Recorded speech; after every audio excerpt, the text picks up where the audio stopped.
नमस्कार और जय हिंद। मैं हूं दीपक चौरसिया और हमारी इस खास पेशकश में आपका स्वागत है। आज देश की सबसे पुरानी पार्टी कांग्रेस के लिए बड़ा दिन रहा। तमाम जद्दोजहद के बाद आखिरकार केरल में कांग्रेस सरकार बनाने में सफल हो गई। तिरुवनंतपुरम के सेंट्रल स्टेडियम में आयोजित भव्य शपथ ग्रहण समारोह में कांग्रेस नेता वीडी सतीशन को मुख्यमंत्री पद की शपथ ली मुख्यमंत्री पद की। इस दौरान सतीशन कैबिनेट में शामिल 20 मंत्रियों का भी शपथ ग्रहण हुआ। इस मौके पर कांग्रेस सांसद राहुल गांधी, प्रियंका गांधी और कांग्रेस के राष्ट्रीय अध्यक्ष मल्लिकार्जुन खड़गे समेत कांग्रेस के कई वरिष्ठ नेता मौजूद रहे। हाल में हुए 5 राज्यों के चुनाव में कांग्रेस सिर्फ केरल में अपना करिश्मा दिखाने में सफल हुई है। लिहाजा कांग्रेस नेतृत्व के लिए ये शपथ ग्रहण समारोह कितना महत्वपूर्ण रहा होगा, इसका अंदाजा आप इन तस्वीरों के जरिए लगा सकते हैं। स्टेडियम हजारों कार्यकर्ताओं और समर्थकों से खचाखच भरा दिखा। शपथ ग्रहण समारोह में शामिल होने के लिए दिल्ली से राहुल गांधी, प्रियंका गांधी और कांग्रेस के राष्ट्रीय अध्यक्ष मल्लिकार्जुन खड़गे समेत कई बड़े नेता पहुंचे थे। इसके अलावा कर्नाटक के सीएम सिद्धरमैया, तेलंगाना के सीएम रेवंत रेड्डी, हिमाचल के सीएम सुखविंदर सिंह सुक्खू, वेणुगोपाल, पिनराई विजयन समेत कई नेता शामिल हुए। दरअसल 10 साल बाद केरल में कांग्रेस का सूखा समाप्त हुआ है, लिहाजा इस शपथ ग्रहण की भव्यता में कोई कसर नहीं छोड़ी गई थी। सतीशन कैबिनेट में धर्म, जाति और क्षेत्रीय संतुलन का विशेष ख्याल रखा गया है। सीएम सतीशन खुद सवर्ण नैयर समाज से आते हैं। उन्होंने अपने कैबिनेट में 2 महिलाओं को जगह दी है, तो वहीं दलित वर्ग को लंबे समय बाद केरलम कैबिनेट में जगह मिली है। 21 सदस्यीय कैबिनेट में 12 मंत्री अल्पसंख्यक वर्ग से बनाए गए हैं। इनमें 6 मुस्लिम और 6 ईसाई समाज से हैं। मुस्लिम मंत्रियों में 5 मुस्लिम लीग और 1 कांग्रेस से हैं। वहीं हिंदू समुदाय से 9 विधायक मंत्री बनाए गए हैं। केरल की नई सरकार में वीडी सतीशन वित्त मंत्रालय अपने पास रखेंगे। वहीं गृह और विजिलेंस जैसे अहम विभाग उनके प्रतिद्वंद्वी रहे रमेश चन्नीथल्ला को दिए गए हैं। माना जा रहा है कि कांग्रेस संगठन महासचिव केसी वेणुगोपाल का प्रभाव कैबिनेट गठन में साफ दिखाई दे रहा है, जिसमें कई अहम मंत्रालय उनके करीबी नेताओं को मिल सकते हैं। बता दें कि केरल में सीएम फेस को लेकर केसी वेणुगोपाल भी रेस में थे, लेकिन आखिरी मुहर वीडी सतीशन के नाम पर लगी। सूत्रों के मुताबिक मुख्यमंत्री पद को लेकर जारी गतिरोध को खत्म करने के लिए कांग्रेस की वरिष्ठ नेता सोनिया गांधी और पूर्व मुख्यमंत्री ए.के. एंटनी के बीच बातचीत हुई थी। इसके बाद सतीशन के नाम पर अंतिम फैसला लिया गया। बताया जा रहा है कि कांग्रेस विधायक केंद्रीय नेतृत्व की पसंद के साथ थे, लेकिन जनता और सहयोगी दल IUML खुलकर वीडी सतीशन के समर्थन में थे, जिससे पार्टी के कुछ केंद्रीय नेता नाराज थे। 140 सदस्यीय केरल विधानसभा में कांग्रेस नेतृत्व वाले यूडीएफ ने 102 सीटें जीतकर शानदार जीत दर्ज की थी और वामपंथी सरकार को उखाड़ फेंकने में सफल रही थी। बताया जाता है कि इस जीत में वीडी सतीशन की अहम भूमिका रही। 31 मई 1965 को एर्नाकुलम में जन्मे सतीशन ने LLB और LLM की पढ़ाई की है। छात्र जीवन से ही सतीशन ने राजनीति में कदम रखा। वो केरल स्टूडेंट यूनियन से जुड़े और महात्मा गांधी विश्वविद्यालय के छात्र संगठन में सक्रिय भूमिका निभाई। कांग्रेस के छात्र संगठन NSUI में भी कई अहम पदों पर रहे। परूर विधानसभा सीट को सतीशन ने अपना गढ़ बनाया। 2001 में पहली बार परूर विधानसभा क्षेत्र से जीत के बाद लगातार सतीशन 6 बार यहां से विधायक बने। केरलम में विपक्ष नेता सतीशन ने परूर को कांग्रेस का मजबूत गढ़ बनाया। भरोसेमंद और मजबूत जनाधार वाले नेता सतीशन की छवि केरलम में जनप्रिय नेता के तौर पर है। ग्राउंड स्तर पर कार्यकर्ताओं का मजबूत समर्थन उसे हासिल है, लेकिन वीडी सतीशन के सामने असल चुनौती अब शुरू हुई है। इस समय केरल की अर्थव्यवस्था चरमराई हुई है, जिसको पटरी पर लाना आसान नहीं दिखता। इसके अलावा कांग्रेस पर मुस्लिम तुष्टीकरण के आरोप भी लगते आए हैं। वीडी सतीशन को इससे निपटना होगा और पार्टी की एक साफ सुथरी इमेज पेश करनी होगी, ताकि इसका लाभ कांग्रेस को देश भर में मिल सके। मैं मानता हूं कि राहुल गांधी और प्रियंका गांधी के वहां से चुनाव लड़ने से निश्चित रूप से केरल की जनता कांग्रेस के प्रति और अस्वस्थ हुई है और उसने विश्वास किया है। तो केरल में आज जो सरकार बनी, वहाँ के कार्यकर्ताओं, पार्टी गठबंधन को मैं बधाई देता हूँ। वहीं राहुल जी और प्रियंका जी को भी इस बात की बधाई देता हूँ कि उन्होंने वहाँ से चुनाव लड़के केरलम को जोड़ा है कांग्रेस पार्टी से। The cabinet meeting over. The briefing by the chief minister is now going on. We can talk after the briefing of the chief minister. Actually, the UDF-led government, the taking of started in a very good manner. The total details will be it will be cleared by Honorable Chief Minister. Now itself he is in press conference. I think he will deliver whatever the decisions we have already taken. इसी पर बात करने के लिए हमारे साथ 3 वरिष्ठ पत्रकार जुड़े हैं। हमारे साथ वीएस चंद्रशेखर साहब जुड़े हुए हैं, हमारे साथ श्री कृष्णा जी जुड़े हुए हैं और हमारे साथ केजी प्रसाद जी जुड़े हुए हैं। प्रसाद जी, सबसे पहले आपसे जानना चाहूंगा, किस तरह का बैलेंस देखते हैं आप इस 21 सदस्यीय मंत्रिमंडल के अंदर? क्योंकि सबसे बड़ी बात यह है कि बहुत दिनों बाद हुआ कि केरल में चीफ मिनिस्टर के साथ साथ फुल कैबिनेट ने शपथ ली है। जी, एक तो देखिए, जो वक्त बीता 10 दिन लग गए सरकार को गठन को लेकर, जो प्रक्रिया चली कांग्रेस में अपना नेता चुनने में, ये एक अच्छा कार्य किया कि एक ही साथ उन्होंने 20 नए मंत्री शपथ दिलाई आज ही, तो ताकि इसमें कोई अटकलें नहीं लगी। और साथ ही साथ 11 तो कांग्रेस के सदस्य और 5 IUML के सदस्य हैं, जो कि और साथ में और सहयोगी पार्टी जो आए, तो एक तरह से तालमेल बिठाया है पार्टी में। 2 महिलाएं हैं, 2 शेड्यूल कास्ट SC कैटेगरी के हैं, तो इस तरह से एक विस्तार से उन्होंने बनाया है। और स्पीकर और डिप्टी स्पीकर का भी ऐलान, तो इस वक्त जो है सरकार बिल्कुल आज से ही अपना कार्य पे लग सकती है।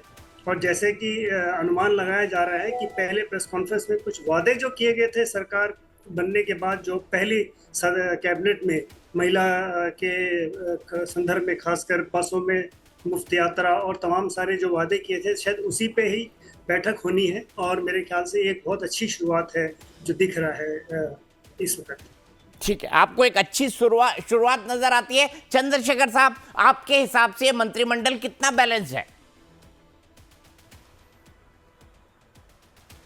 ये केरला का एक खासियत है, ये इंडिया का डाइवर्सिटी को एक स्टेट में इतना अच्छा प्रकट करता है। इसीलिए आपको जैसे वो नॉर्थ इंडिया में नहीं मिलेगा, ये एक ही गवर्नमेंट में इतना हिंदू, ईसाई, मुसलमान, ये सब इसमें मिलकर, और कांग्रेस में भी ये 3 रिलीजन का रिप्रेजेंटेटिव्स है, और बाकी अलाइंस के साथ जो है वो भी इनमें इंक्लूड हुआ है। इसीलिए ये सोशल बैलेंसिंग बहुत अच्छा किया है। ये अगर लेफ्ट पार्टीज होगा, ये UDF होगा, तब भी ये आपका डाइवर्सिटी मिलेगा। ये कैबिनेट में ये आपको प्रदर्शन मिल रहा है। अभी ये कांग्रेस से 11 मंत्रियों है, और IUML जिसने 22 सीट जीत गया है, उनका 5 रिप्रेजेंटेटिव्स है। और छोटा ये RSP, केरला कांग्रेस जेकब, और कम्युनिस्ट मार्क्सिस्ट पार्टी, जो कम्युनिस्ट से रिबल करके आया बाहर, उनका भी एक रिप्रेजेंटेटिव है। ऐसे एक बड़ा ये कोएलिशन है, और इसका कोएलिशन का पूरा समर्थन इसमें मिला, और इसका रिप्रेजेंटेशन है। ठीक है, आपने बताया, लेकिन वहां पर जो पॉलिटिकल इक्वेशन है वो भी कमोबेश ऐसे हैं, क्योंकि वहां पर जितने हिंदू हैं, अगर क्रिश्चियंस और मुसलमानों को जोड़ लिया जाए तो वो उसी के आसपास होते हैं। चंद्रशेखर जी, नहीं, हिंदू तो है, और आपको वहाँ क्रिश्चियंस और मुस्लिम्स, वो भी ऑलमोस्ट आधा पॉपुलेशन है वहाँ केरला में, 55-45% है। इसीलिए आपको ज्यादा वो क्रिश्चियन और मुस्लिम भी इसमें शामिल हो गया, और शामिल होना ही जरूरत है वहाँ। ठीक है, आपने जैसा कहा कि 45% क्रिश्चियन और मुसलमान मिलकर हैं और 55% के आसपास हिंदू हैं। श्री कृष्ण जी, किन किन इक्वेशंस को ध्यान में रखा होगा इस कैबिनेट को बनाते हुए पूरे के पूरे कोलिशन ने? आपको क्या लगता है? मेरे को लगता है सतीशन ने काफ़ी कोशिश की है कि भाई सब विचारधाराओं को रखे, मुसलमान, हिंदू, सबको एक साथ रख के चलें। क्योंकि आज जो स्थिति है केरल में, ये माइनॉरिटीज़ का भी, मुसलमानों का भी बड़ा खेल है वहाँ पे, क्योंकि आपने देखा उनको जो अभी 25 सीट मिले हैं असेंबली में, तो ये बहुत ज़रूरी है। इनको सतीशन को देखना पड़ेगा कैसे एक सबको एक लेके चलें, इसीलिए उन्होंने IUML को भी साथ रखा है। और आपको याद होगा IUML बहुत सालों से इनके साथ रहा है, ये कांग्रेस के साथ, और पहले एक बार IUML के मंत्री भी थे UPA में, ये अहमद, आपको याद होगा। बिल्कुल याद है तो मुझे। इसी के कारण का बहुत पुराना रिश्ता है। हाँ, तो रिश्ता बहुत पुराना है, इसीलिए उसको रखा हुआ है। और उनका काफ़ी बड़ा खेल रहा है इस बार मुख्यमंत्री को चुनने का। इसलिए आपको याद है 3 लोगों के बीच में से लड़ाई था और सतीशन को बनाया गया। बिल्कुल, आपने कहा 3 लोगों में लड़ाई था और सतीशन को बनाया गया है। चंद्रशेखर जी, आपको लगता है कोई चैलेंजेस जो है इन फाइटिंग के लेवल पर, क्योंकि अभी भी कहा जाता है कि जो सनी जोसेफ है, जिनको भी मंत्री बनाया गया है, जो केरल PCC के अध्यक्ष थे, वो बेसिकली KC वेणुगोपाल के आदमी हैं। 40 से ज़्यादा विधायक वेणुगोपाल के समर्थन में हैं। बिल्कुल, आपने जैसे कहा है, वो पॉलिटिकल चैलेंजेस भी है इनका और इकोनॉमिक चैलेंजेस भी है। पहले पॉलिटिकल चैलेंजेस की बात कर लेते हैं चंद्रशेखर जी, पहले पॉलिटिकल चेंजेस की बात कर लेते हैं, अगले राउंड में इकोनॉमिक चैलेंजेस की तरफ आएंगे और उनके मैनिफेस्टो पर आएंगे। नहीं, हाँ, पॉलिटिकल चैलेंजेस में ये अपना ग्राउंड लेवल सपोर्ट से और IUML जैसे इनका साथियों के सपोर्ट से ये चीफ मिनिस्टर बनाया VD सतीशन। अगर इतना स्ट्रांग इनका ग्राउंड सपोर्ट नहीं था, वो कोई और, ये रमेश चन्नीतला या KC वेणुगोपाल का चांस था, लेकिन इनका इतना ये समर्थन ग्राउंड से आया है, जमीन से। और ये खासकर वायनाड, जो नॉर्दर्न केरला में और उत्तर केरला में वायनाड कॉन्स्टिट्यूंसी है, वहां से वो पहले राहुल गांधी ने जीता, बाद में वो उनका सिस्टर ये प्रियंका गांधी ने अभी जीत के मेंबर बनाया। उन दोनों का उन दोनों का जीतने में वो IUML का बहुत प्रभाव था, इसीलिए वो IUML का वहां साथी चलना पड़ेगा। और इनका ये सतीशन का ज्यादा उनका MLAs नहीं था। ये KC वेणुगोपाल इधर AICC में बैठकर अपना आदमियों का ज्यादा वो टिकट दिलाया था, इसीलिए उनका लॉयलिस्ट बहुत है। फिर भी अभी तो वो हाईकमांड सतीशन का मानना पड़ा था और उनको चीफ मिनिस्टर बन गया। और मुझे नहीं लगता है इनको वो डिस्टर्ब करेंगे, ये बाकी सबको भी। और रमेश चन्नीतला को होम मिनिस्टर बन रहा है और अब लोगों भी चीफ मिनिस्टर अवॉइड करके वो मान चला।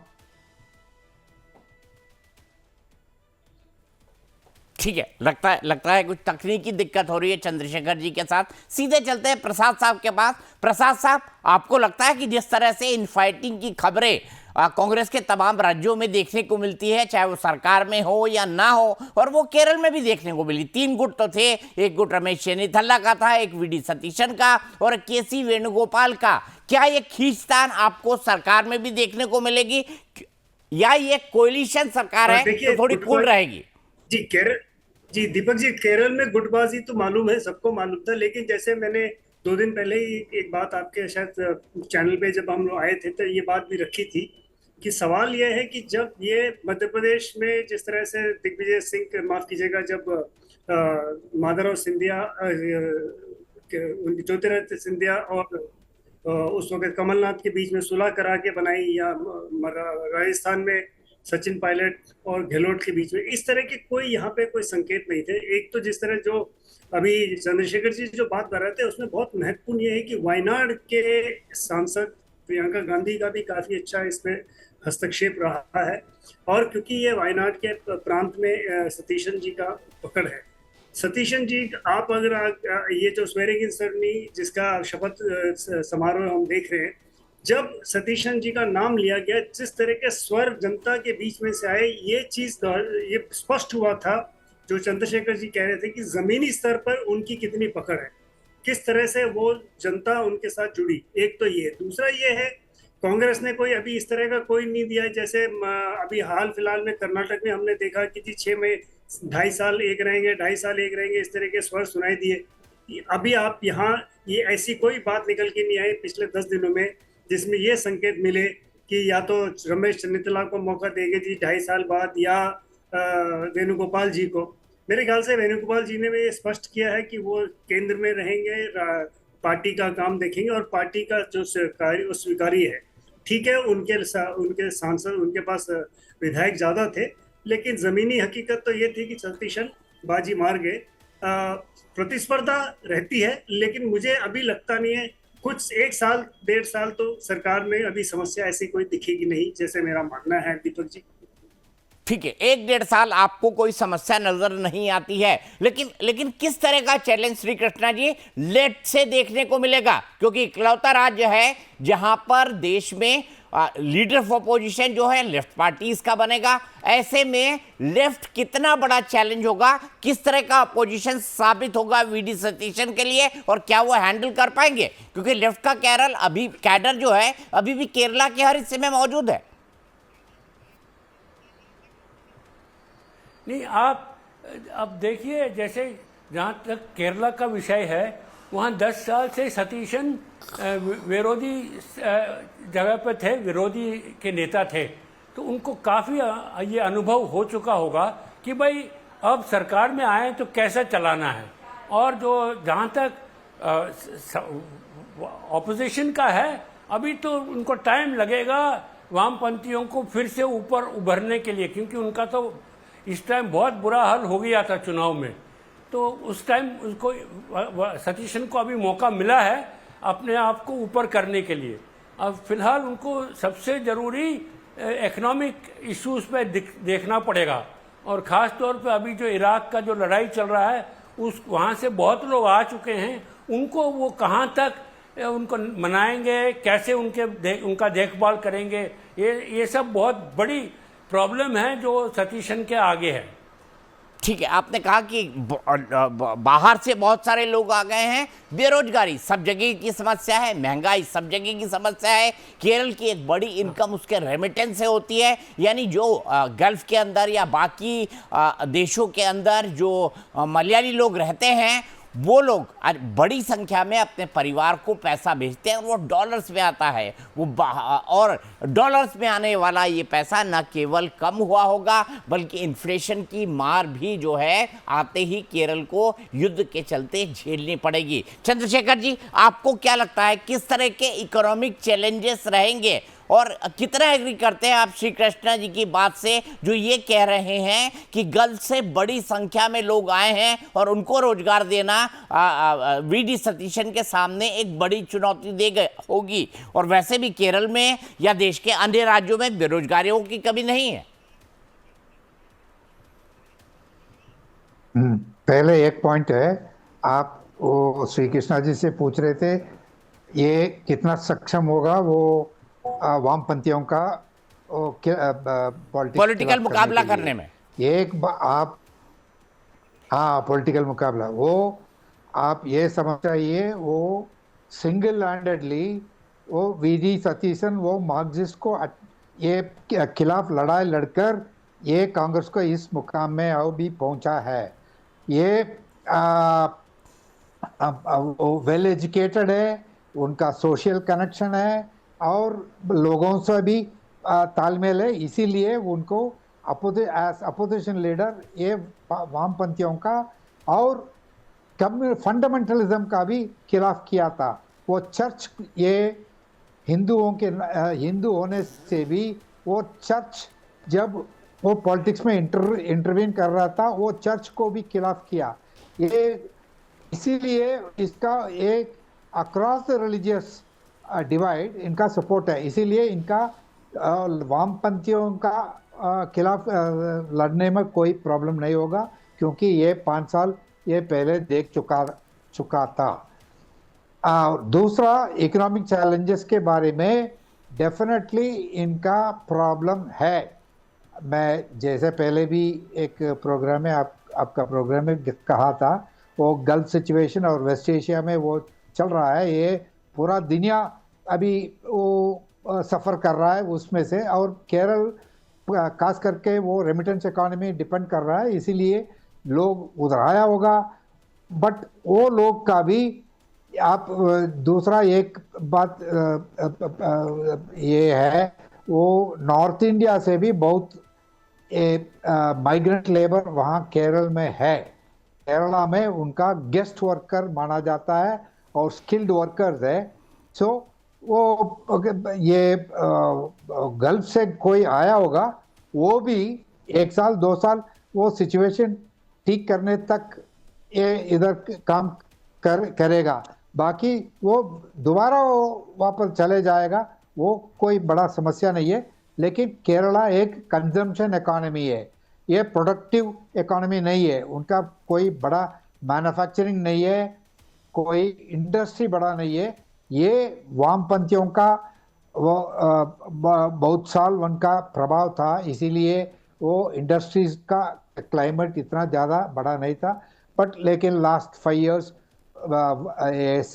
एलडीएफ गवर्नमेंट भी कुछ इनिशिएटिव किया है।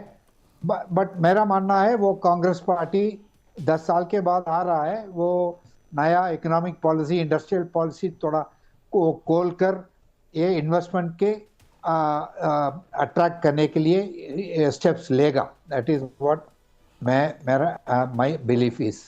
ठीक है, किस किस तरह की गुंजाइश प्रसाद साहब आपको इन्वेस्टमेंट में नजर आती है? क्योंकि सब जानते हैं वहां पर मुख्य मुकाबला कांग्रेस और लेफ्ट के बीच रहा है, और पिछले 10 सालों से तो लेफ्ट की सरकार रही है। तो ऐसे में कोई बड़ा इन्वेस्टमेंट केरल में आया हो, ऐसा कम से कम दिखाई नहीं देता।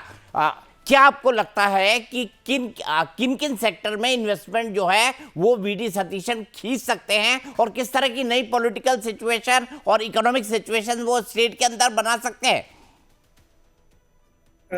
देखिए, समस्या तो है, क्योंकि जिस तरह की वहाँ सरकारें आई हैं वाम दलों के साथ पिछले 10 साल में, तो निवेश तो बहुत कम हुआ है। लेकिन नई जो इंडस्ट्रीज है जिसमें कि केरल में लोग चाहते हैं, और क्योंकि वहाँ पे केरल में ऊर्जा बहुत है, लोगों के साथ और सक्षम है, पढ़े लिखे लोग ज़्यादा हैं, तो लिटरेसी रेट्स करीब 100% मान के चलते हैं।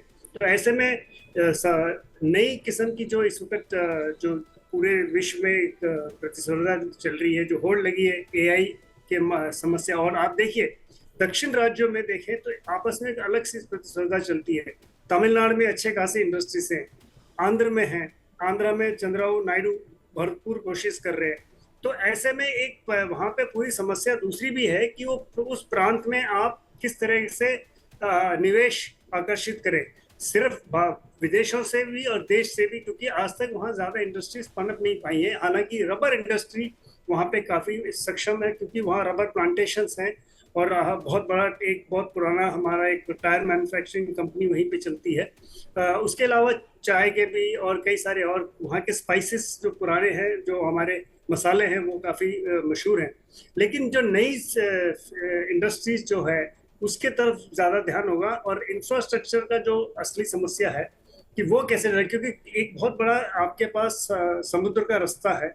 तो वो जो है कि आपको जैसे तमिलनाडु में, मद्रास में खासकर देखिए, पोर्ट का उन्होंने बहुत अच्छा इस्तेमाल करके, बहुत प्रयोग करके वहाँ से साउथ ईस्ट एशिया और कई मार्केट्स को एक्सपोर्ट करते हैं। एक बहुत बड़ी कार मैन्युफैक्चरिंग कंपनी ने वहाँ इसलिए खोला कि भाई आसानी से चले जाते हैं। तो इस तरह की नई चीज़ें के देखनी पड़ेंगी। और सतीशन साहब चूंकि 5 साल विपक्ष में रहे हैं, तो वो जानते हैं, जो कटाक्ष कर चुके हैं सरकार की, तो वो चाहेंगे उन चीज़ों से बचकर निवेश लाना उनके लिए प्राथमिकता रहेगी, ये बिल्कुल स्पष्ट है। ठीक है, निवेश लाना प्राथमिकता रहेगी।